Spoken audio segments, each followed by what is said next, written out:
To take a radial I'm gonna pulse, ask you a few first questions. assess for It's factors gonna that can affect pertain rate and to, rhythm, such as medical history, disease processes, age, exercise, and medication. All right, what I'm gonna have you do is to roll over on your back, and then Clean I'm gonna gloves are worn stretch your arm only out when the to nurse may be in assess your pulse, contact with okay? bodily fluids or the patient is in protective precautions. Help the patient into a supine or sitting position.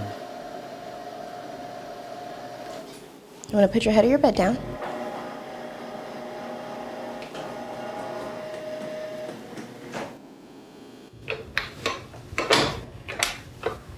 If she's supine, place her forearm along her side with her wrist extended, or rest her forearm across her chest or upper abdomen. Mr. Thompson, I'm gonna take your arm and rest it here. If the patient is sitting, bend his elbow 90 degrees and support his lower arm on the chair or on your arm. Slightly extend or flex the wrist with the palm down.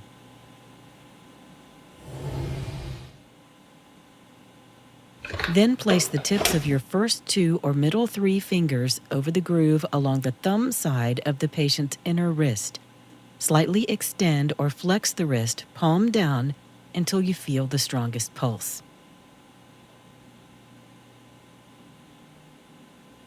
Press against the radius, obliterating the pulse at first, and then relaxing the pressure until the pulse is readily palpable. Now rate the strength of the pulse.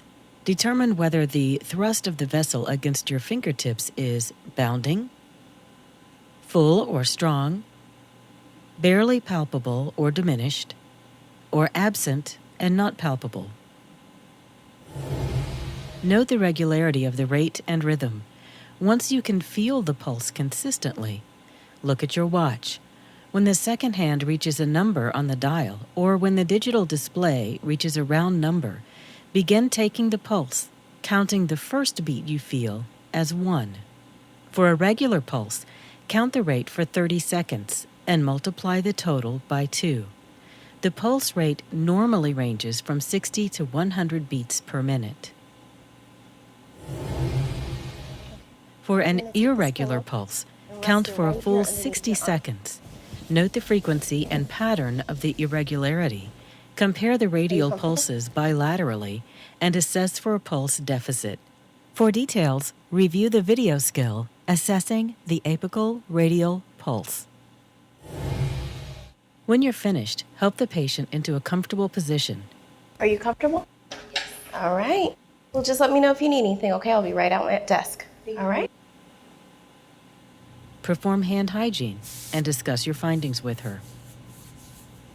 As part of your follow-up, compare the patient's pulse rate and character with her baseline and with the acceptable range for her age.